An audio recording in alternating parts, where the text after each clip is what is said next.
Fala galera, mais um vídeo aqui pro canal. Postar o pós-jogo com um pouco de atraso, mas vamos lá. Cara, o que eu tenho pra dizer assim, em termos de resultado, mais um em que o Vasco deixa escapar a vitória, né? Mais 2 pontos perdidos no caminho. Desempenho não surpreende, né? Eu não caí nessa balela de Renato Gaúcho não viajar para preparar time, que para mim não ia mudar muita coisa, como não mudou.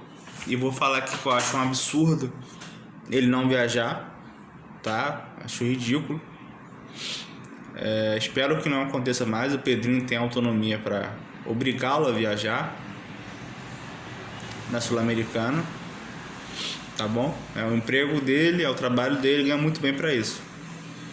Agora, o Vasco perdeu 2 pontos contra o Coritiba, jogando da mesma maneira que jogou hoje,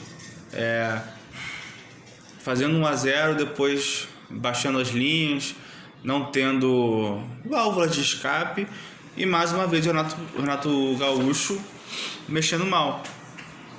Pra mim ele mexe mal novamente e o time perde com as mudanças. Não entendi, acho que ninguém entendeu, né? Não vi muita coletiva, mas eu acho que todo mundo se questionou o porquê o Barros saiu por lesão. Ok, era pra ter entrado com o Hugo Moura, pra não inventar. A gente criticava o Diniz pelas invenções e ele botou o JP. E aí eu pergunto, na prática, qual foi o primeiro volante do Vasco depois que o Barros saiu? Quem ocupou ali a entrada da área? Ninguém. Eu queria saber quais foram as instruções do Renato pro JP. E quais foram as instruções pro Thiago Mendes ou pro Tietchan? Porque não tinha ninguém na entrada da área. Ele botou o JP de um lado, o Tietchan mais avançado e o Thiago Mendes foi do lado esquerdo. E aí ficou um buraco na entrada da área. Aí você tem o Thiago Mendes, que não é primeiro volante também, com 34 anos, né? Praticamente, aos 70 minutos. Ele não ia conseguir dar conta de ser primeiro volante, como também não foi colocado ali, pelo posicionamento dele.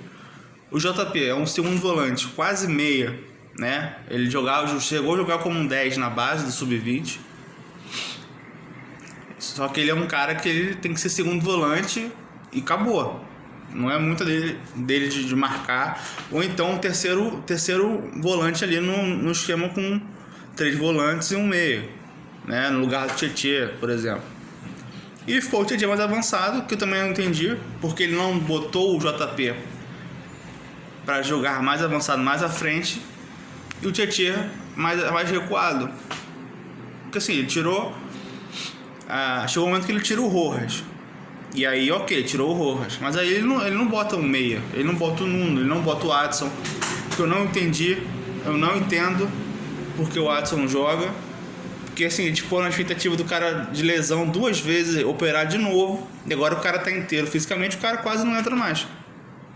Não entendo, porra. Não faz sentido. Porra, ele veio com o Marino de novo. Eu já falei aqui, cara, o Watson ele tá sendo reserva do reserva. Que o Watson foi reserva até no time da Argentina. Bizarro, porra. Sério? E aí ele tira o Rojas e bota o Marino. Aí eu penso, ele vai avançar o JP, pela característica, né? De ser mais meia, digamos assim. Vai botar o Thiago Mendes de volante e o Tietchan ali e acabou. Não tem... Aí ele não fez isso. O Vasco saiu o Rojas, ok, perdeu o gol,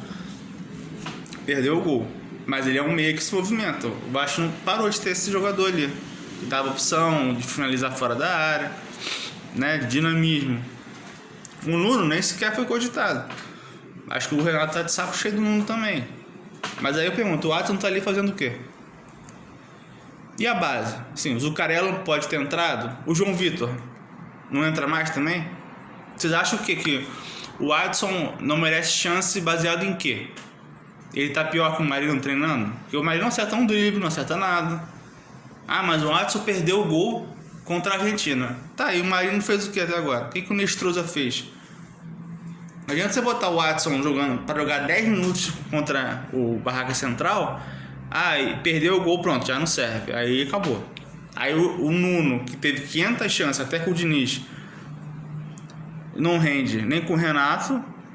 Demorou um tempão para ele tirar o Nuno do titular. Aí o Nestroza tentando toda hora, entrando mal, ele continua colocando.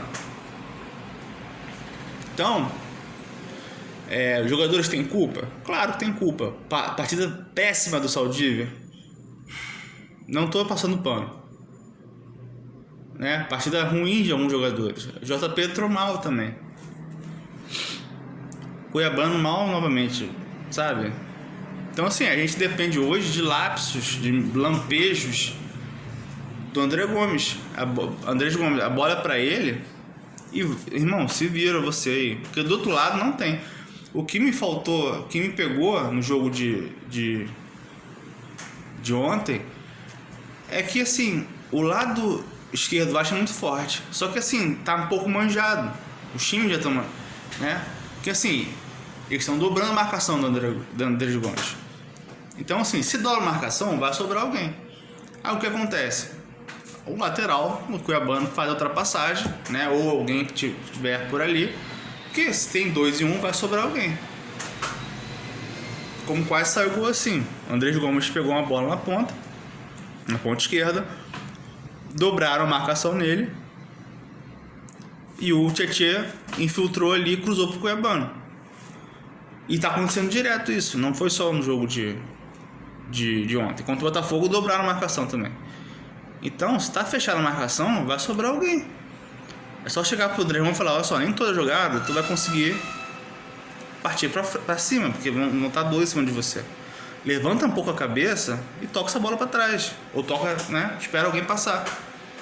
Porque no segundo tempo ele fez isso. Ele deu umas bolas para trás pro Cuiabano, pro Thiago Mendes, pro Rojas. Então, assim, a entrada da área sempre tem alguém chegando. É uma coisa a se pensar. É uma coisa a se analisar também. E assim, uma coisa que o Renato ele não conseguiu perceber é que o lado direito do Vasco tava com mais facilidade. Por quê? O Aleph Manga, como ponta, ele não volta para marcar, ele é pesado. Não é à toa que teve a treta dele com o Patrick, porque o Patrick tava cobrando que ele voltasse para marcar. Então tava sobrecarregando ele. Ele tinha que cobrir o Aleph Manga, que o PH tava ali. Só que aí não tinha nenhum cara do Vasco ali da direita, praticamente, para fazer 1-2. Então o PH pegava a bola, né, já bem rente à linha lateral, com quase ponta.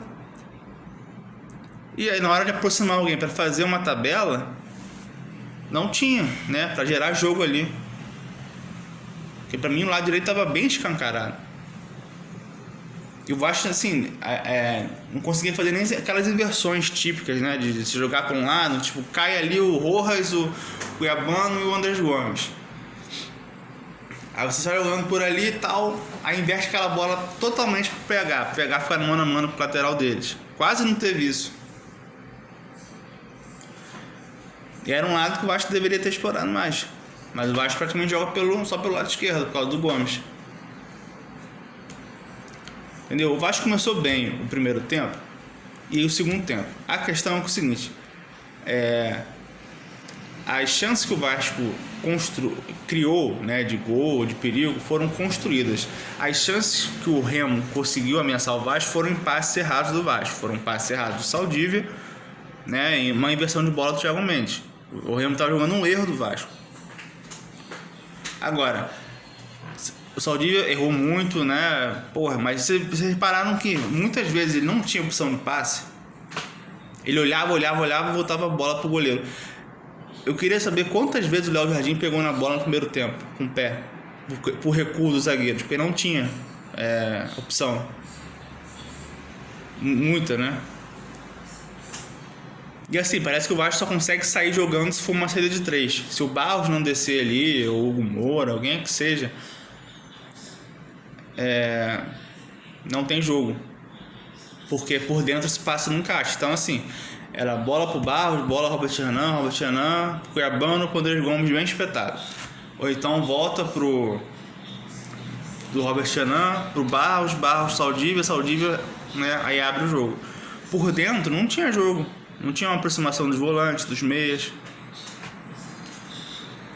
Então, assim, preocupa porque assim, é um quarto jogo sem vencer. Contra o Barca Central a gente dá um desconto, mas não segurou o resultado contra o Curitiba, não segurou o resultado contra o Botafogo, tomou a virada ridícula e tomou o empate contra o Remo, uma bola aérea. Eu acho o seguinte, o Vasco, assim, olha só, o Vasco trouxe 2 zagueiros destros com 1,80 m.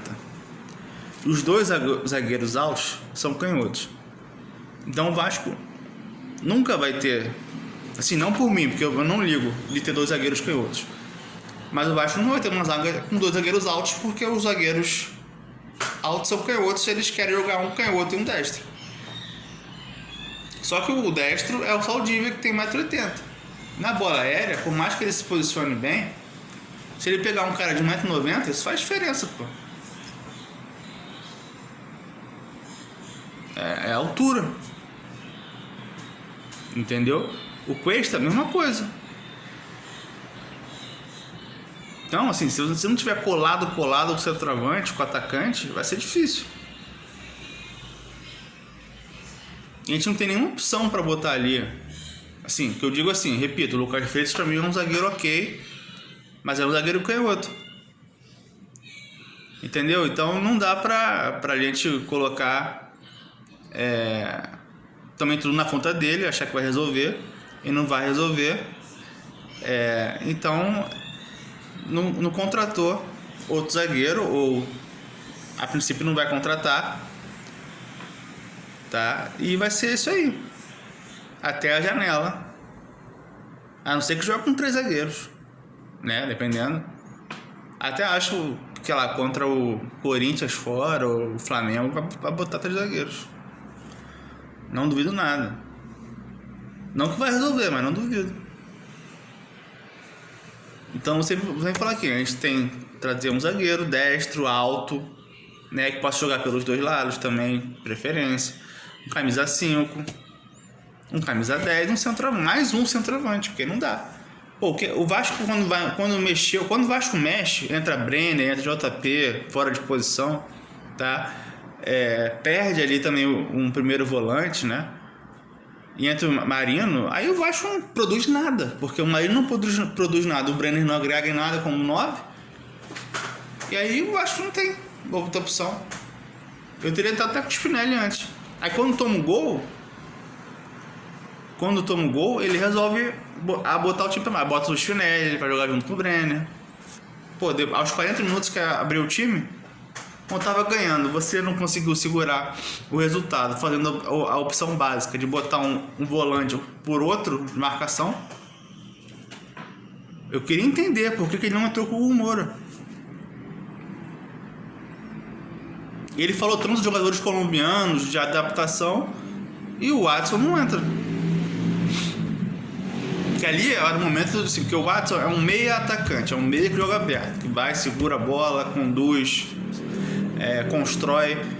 O Marino é um cara mais vertical, é um cara da correria, atacante, são características diferentes. Então, naquele momento do jogo, 1-0, né, um jogo meio estranho, o Vasco não matou o jogo, né, não fez o segundo.